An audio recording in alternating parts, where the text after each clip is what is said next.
It's the end of the week again, which means it's time for a new upload. Before I get too far into things, I've been binging Bleach the last few weeks now. Not the cleaner, and I've watched nearly 100 episodes since I began my binge. I watched the majority of the Aizen arc back when it was airing on Toonami sometime around 2012 and finished out the anime from there. But it left me with a lot of questions, seeing as I didn't start the anime from episode 1. While it was a great watch and left a notable impact on my opinion of it, the anime just didn't make sense to me. So now, 8 years later, I am starting from episode 1 and working my way through a total of 366 episodes. And that leads me to this week's video, 5 reasons to watch Bleach in 2022. This will be a 2-part video series, maybe more if there's enough interest in the topic, where I give you 5 reasons to watch the anime before the 1000-year Blood War arc begins this October. Despite Bleach being an incredibly popular anime, commonly referred to as one of the big 3, there are those that have yet to watch it. With everything going on right now, 6.5 months should be ample time to work through 366 episodes. So without further ado, let's get on with the video. Reason number 1, Ichigo Kurosaki. At first, Ichigo comes off as a somewhat arrogant, always looking for trouble kind of guy. Whether it's an argument at the dinner table or he's beating up some jerks on the street, Ichigo doesn't immediately come off as the most likable character ever. Despite his stubbornness and occasional poor attitude, Ichigo has a heart of gold. He just wants to protect his friends and the ones he loves. We see this very early on, before Ichigo was even a Soul Reaper to begin with. There is no lack of burning passion in his soul, but the dynamism behind Ichigo's character is where he really shines. In the early days of the anime, Ichigo must decide on who it is he chooses to protect and why. Does he just fight the Hollows to protect his friends and family, or to protect his community as a whole? It becomes a clear challenge he faces early on, but an important one. While the anime doesn't start in on its first major arc right away, there's no doubt that Ichigo's involvement is what really turns the tide. His strength and determination are clear as day, and despite nearly dying more times than I have fingers, he still finds a way to push past his limits, all for the sake of protecting his friends. Ichigo is still a pretty thick-headed character though. He's constantly butting heads with those he disagrees with, but that's what makes him so likable. He's no one's yes man. You always know what Ichigo is thinking, which leads to some rather comedic moments as well, plenty of which have made me laugh pretty hard, not something I expect out of a shonen anime. With Bleach having over 300 episodes, there is plenty of time for Ichigo's character to evolve. From the challenges he faces as a Soul Reaper and mastering his Bankai outside of the Soul Society, to being a good older brother to his 2 younger sisters, Ichigo's character becomes more than just the orange, spiky-haired kid. He becomes someone even the Soul Society deems a necessary ally. Reason number 2, epic fight scenes. Bleach began airing in October of 2004, long before we had high-definition movies and TV shows. However, this anime has no lack of insane fight scenes that span over multiple episodes. Compared to his fights with the lieutenants and squad captains during the first major arc of the anime, Rukia's execution, the Hollow fights aren't nearly as interesting. But Bleach does an excellent job at putting its money where its mouth is, frequently telling us that Ichigo has this tremendous amount of spirit energy and gradually building the reality of such spirit power. By no means should Ichigo be able to overcome someone as powerful as the lieutenant, yet he does exactly that, multiple times. In fact, his ability to go toe-to-toe with the 2 strongest captains of the Soul Society really says a lot, especially after, again, nearly getting himself killed. Sure, the animations and art isn't like what it could be if the series were animated today, but these fights leave you breathless and awestruck even with such an outdated art style. More than 70 episodes in, and the anime still plays window boxed in the center of the screen. Despite all of that, these early fights build heavily on the anime in its later stages. Considering where the anime started and how it ended, one can really appreciate just how much the overall animation actually improved throughout the life cycle of the anime.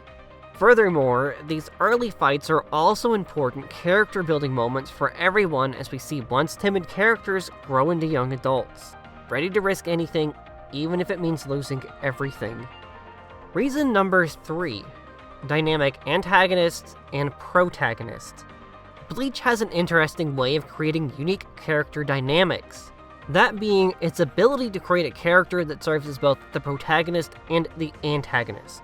It's a fairly common theme in a lot of anime now, but it didn't always used to be like that. We're introduced to 2 Soul Reapers in the early part of the anime, Renji and Byakuya.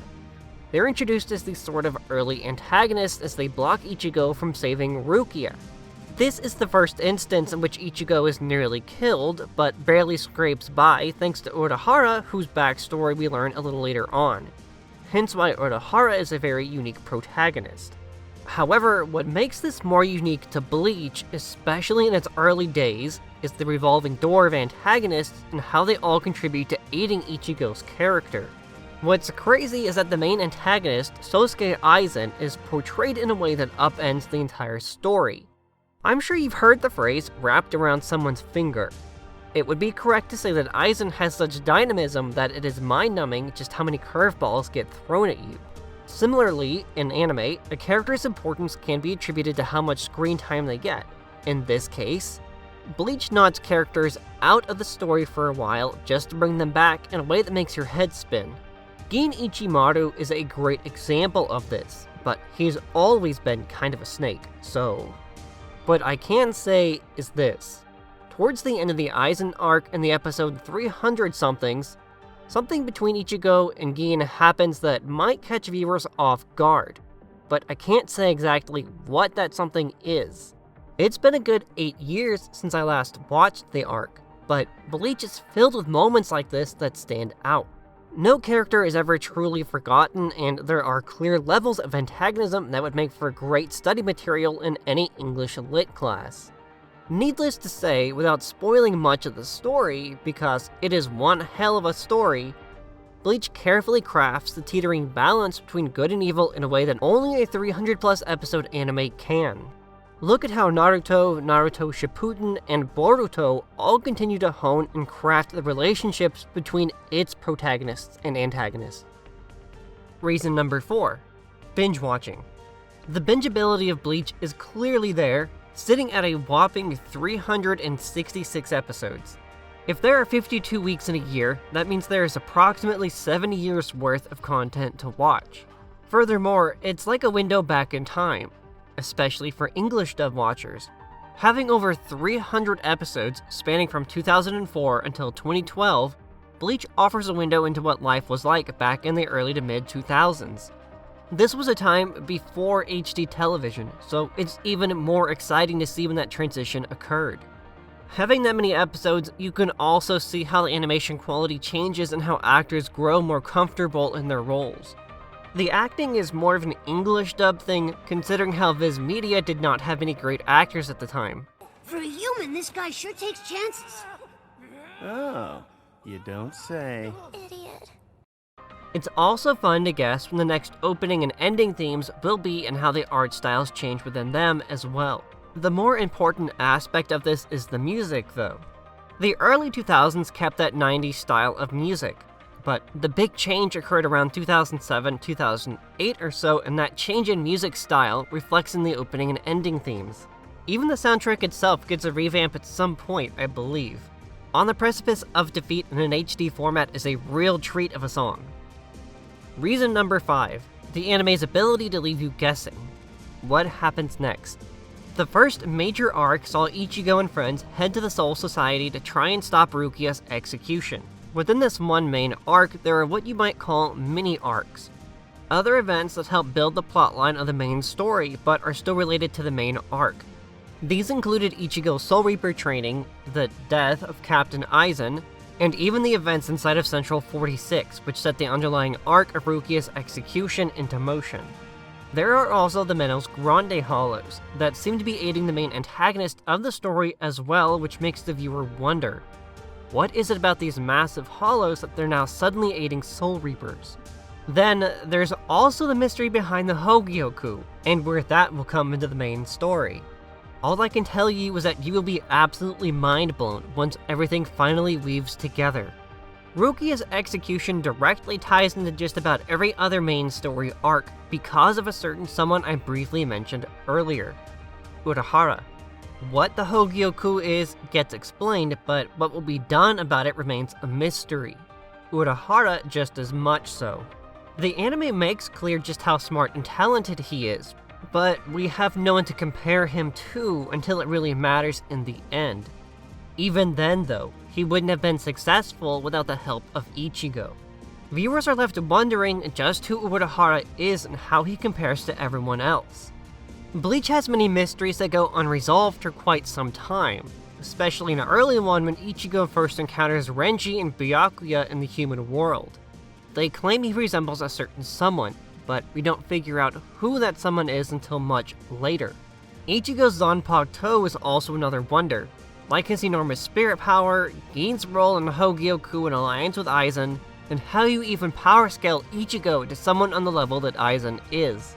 I can't say much else to that without spoiling a massive plot point, but hypnosis.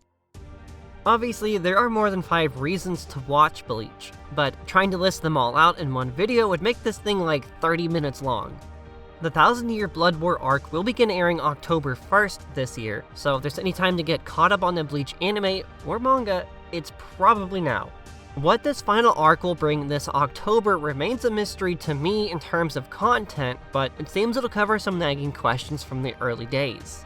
But that's it for me, so if you enjoyed, turn that red subscribe button to a gray subscribed button, and I will catch you all next week with something brand new.